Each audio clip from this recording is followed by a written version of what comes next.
Hello student, वंदे मातरम। I am Prem सुख।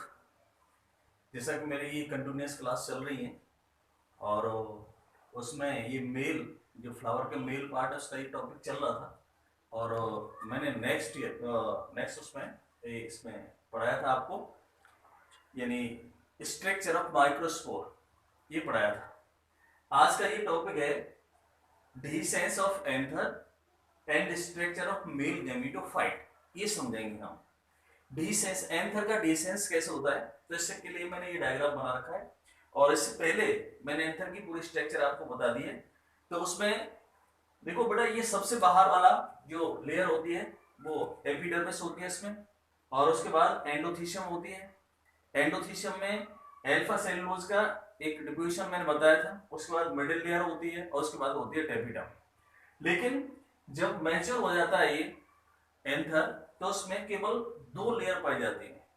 मैच्योर एंथर में कितनी लेयर होती है? केवल 2। ये क्वेश्चन आता भी है, how many layers are present in mature anther, कई बार क्वेश्चन आता है। तो इसमें only 2 layers are present in the mature anther. The outermost layer is epidermis and below this layer endothecium layer is present. और एंडोथीशियम लेयर में मैंने आपको बताया था कि इसकी इनर वॉल और रेडियल वॉल, जैसे अगर मैं एक सेल निकालूं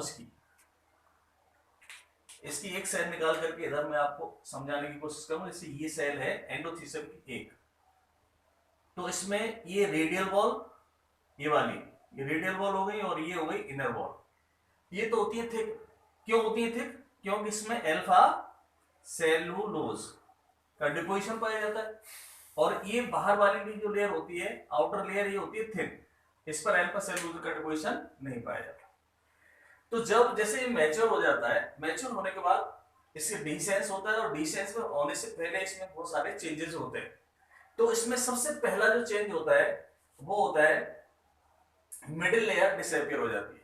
इसकी मिडिल लेयर डिसअपियर हो जाती है। मिडिल लेयर डिसअपियर क्यों होती है? ये इसलिए होती है कि इसका जो साइटोप्लाज्म होता है वो टेपिटम लेयर के थ्रू एब्जॉर्ब कर लिया जाता है और वो फूड में काम आता है for the development of microspores. उसके बाद जो अंदर वाली टेपिटल लेयर भी डिसअपियर हो जाती है, यानी डीजनरेट हो जाती है। तो कौन सी? एक तो कौन सी हुई? मिडिल लेयर डीजनरेट हो गई। उसके बाद कौन सा? टेपिटम लेयर डीजनरेट हो गई। और एक बात और है, ये पोलन सैक होते हैं, यानी माइक्रोस्पोरेंजियम होती है। तो एक जो एंथर होता है, बाइलोब्ड एंथर जो होगा, उसमें कितने माइक्रोस्पोरेंजियम होंगे? 4। यानी मैंने बताया था 2 लोब होते हैं और दोनों लोब में 2-2 माइक्रोस्पोरेंजियम होते हैं। लेकिन जब मैच्योर होता है तो इन दोनों पोलन या माइक्रोस्पोरेंजियम के बीच में जो टिश्यू होता है, इनफर्टाइल जो टिश्यू होता है, वो डिसॉल्व हो जाता है और दोनों, यानी एक लोब की दोनों जो पोलन सैक होते हैं वो कनेक्ट हो जाते हैं। देखो यहां पे दिख रहा है, ये दोनों कनेक्ट हो गए। इसके बीच में पाए जाने वाला जो टिश्यू है वो डिसॉल्व हो जाता है, डिसइंटीग्रेट हो जाता है। तो अब एक लोब में केवल कितने पोलन सैक हैं? 2। यानी इमेच्योर में कितने होते हैं? 4। लेकिन मैच्योर होने के बाद कितने पोलन सैक रह जाते हैं इसमें? केवल 2 पोलन सैक। क्यों रह जाते हैं? क्योंकि इनके बीच में पाया जाने वाला जो टिश्यू होता है वो डिसइंटीग्रेट हो जाता है। तो ये काम हो गया, यानी 3 लेयर इसमें डिसइंटीग्रेट हुई, मिडिल लेयर खत्म हुई, उसके बाद टेपिटम खत्म हुआ, और इन दोनों पोलन सैक के बीच में जो भी सेल होते हैं वो भी डिसइंटीग्रेट हो जाती हैं। और अब एक लोब में कितने? केवल ये कनेक्ट हो जाते हैं और एक ही पोलन सैक पाया जाता है। ये एक पोलन सैक हो गया कनेक्ट होने के बाद। तो ये चेंज हुए। उसके बाद इसका जब डिसेंस होता है तो ड्राई सीजन में होता है, और ड्राई सीजन में इसमें से वाटर लॉस होता है। जब वाटर लॉस होगा तो ये एंडोथीशियम जो लेयर होगी, ये अंदर वाली, इसमें से वाटर जब रिमूव होगा तो इसकी जो वॉल है वो श्रिंक होती है।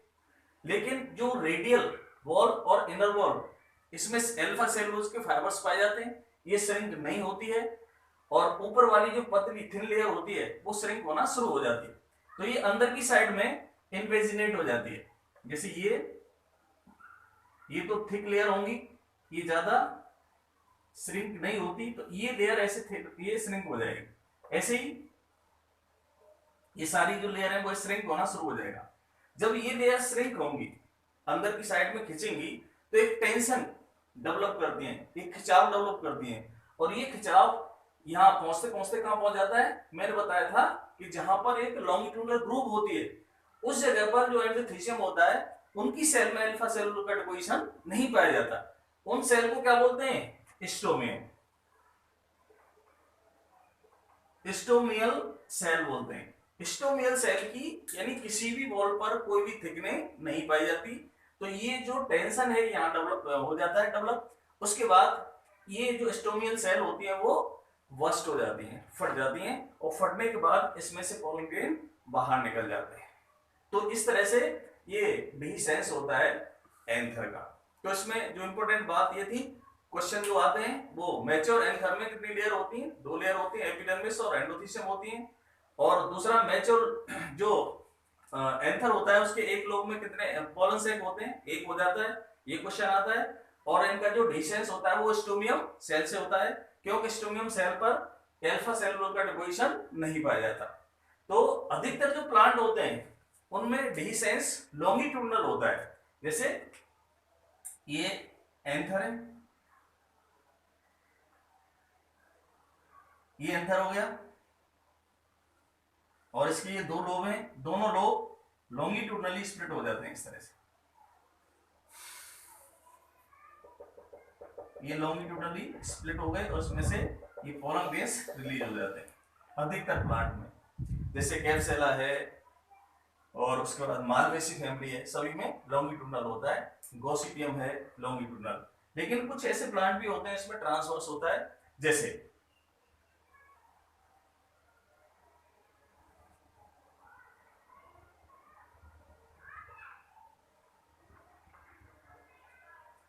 ओसीमम। ओसीमम में ये इस तरह से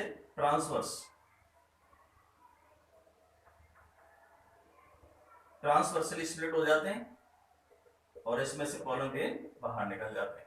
ये ओसीमम में होता है।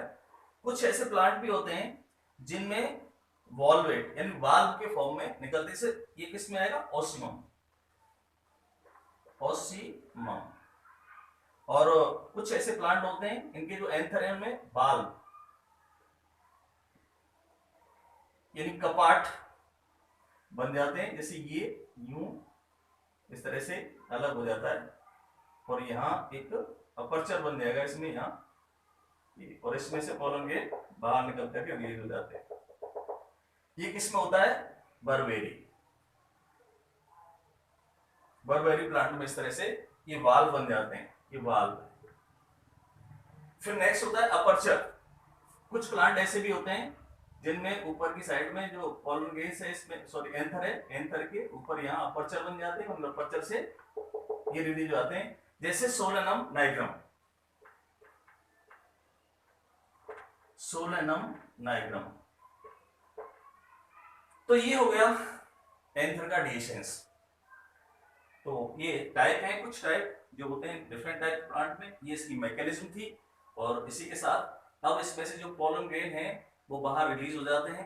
अब पोलन ग्रेन से मेल गैमेटोफाइट का डेवलपमेंट भी होगा, और उसका स्ट्रक्चर कैसे होता है अब मैं आपको ये बताने वाला हूं नेक्स्ट टॉपिक में। तो देखो यहां से जब रिलीज होंगे तो पोलन ग्रेन्स स्ट्रक्चर हम माइक्रोस्पोर की पहले आपसे डिस्कस कर चुके हैं।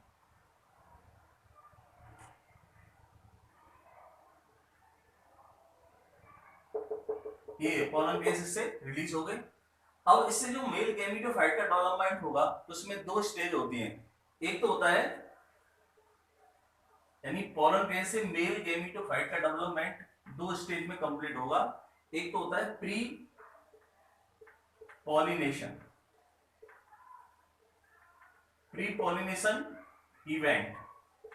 दूसरा होता है पोस्ट पॉलिनेशन इवेंट। एक तो प्री यानी पॉलिनेशन से पहले क्या क्या चेंजेस में होता है, और उसके बाद पॉलिनेशन के बाद क्या क्या चेंज होते हैं। तो मैं अभी बता रहा हूं आपको प्री पॉलिनेशन।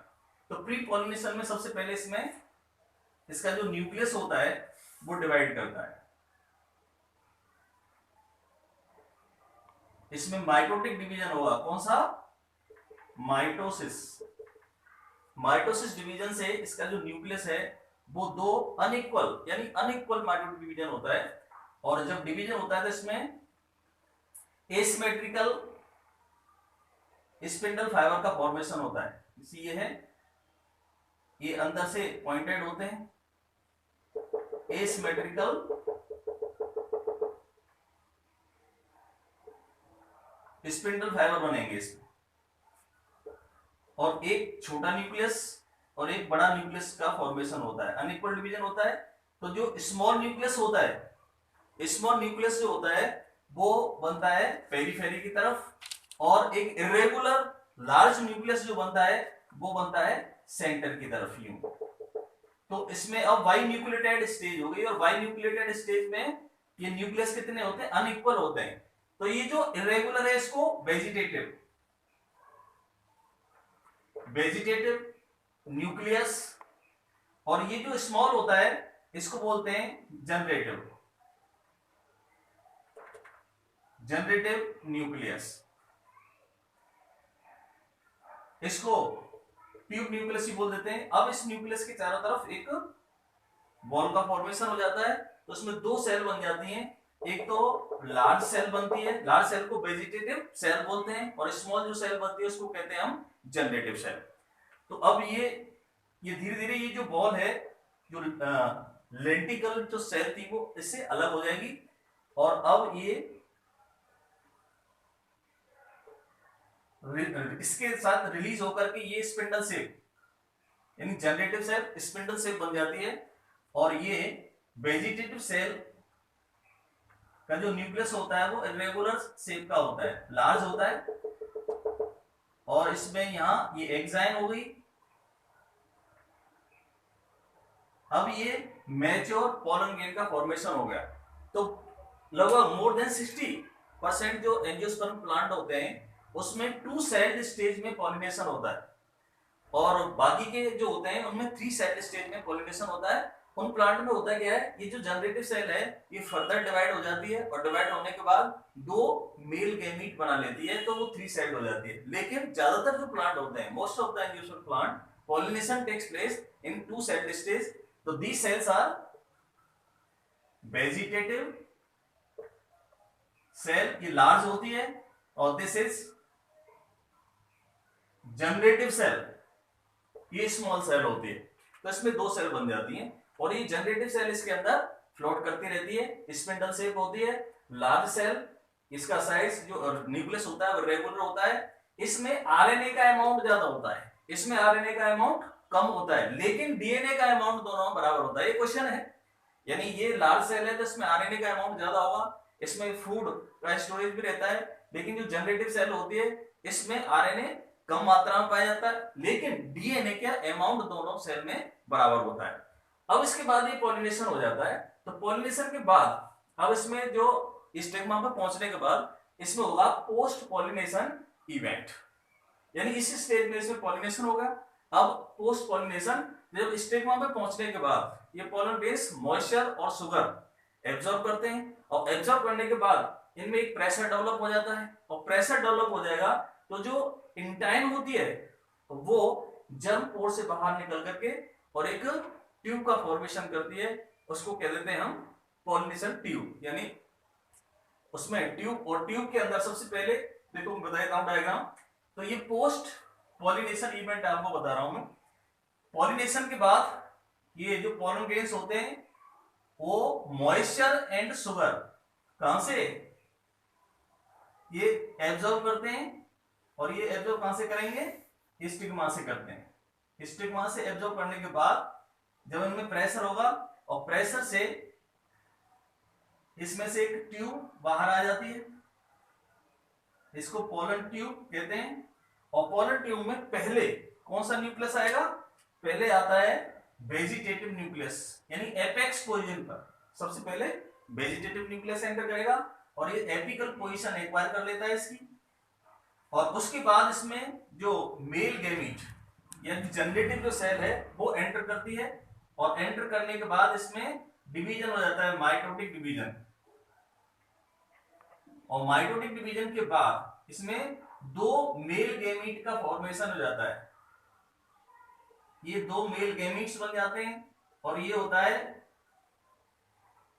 Vegetative nucleus.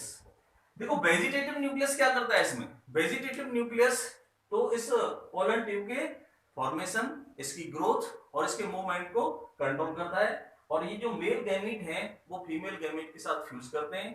तो इस स्ट्रक्चर को अब हम बोलेंगे, इस स्ट्रक्चर को मेल गैमीटोफाइट। तो this is the male gametophyte. In angiosperm plant, male gametophyte is very reduced. It has 3 nucleus and 3 cell, 2 male gametes and 1 vegetative cell or vegetative nucleus. तो ये स्ट्रक्चर होती है और ये हाईली रिड्यूस्ड होता है। ये टोटली डिपेंड होता है स्पोरोफाइट पर। अब इसमें एक क्वेश्चन बनता है, जब मेल गैमेटोफाइट का डिवीजन स्पोर मदर सेल से होता है तो कितने डिवीजन होते हैं? इसमें पहला डिवीजन तो कौन सा होता है? मियोसिस डिवीजन होता है। उसके बाद एक डिवीजन होता है इसमें, यानी 2 माइटोसिस होंगे, एक मियोटिक डिवीजन और 2 माइटोटिक डिवीजन होते हैं। तो ये बन जाता है मेल गैमेटोफाइट। तो ये स्ट्रक्चर होती है मेल गैमेटोफाइट।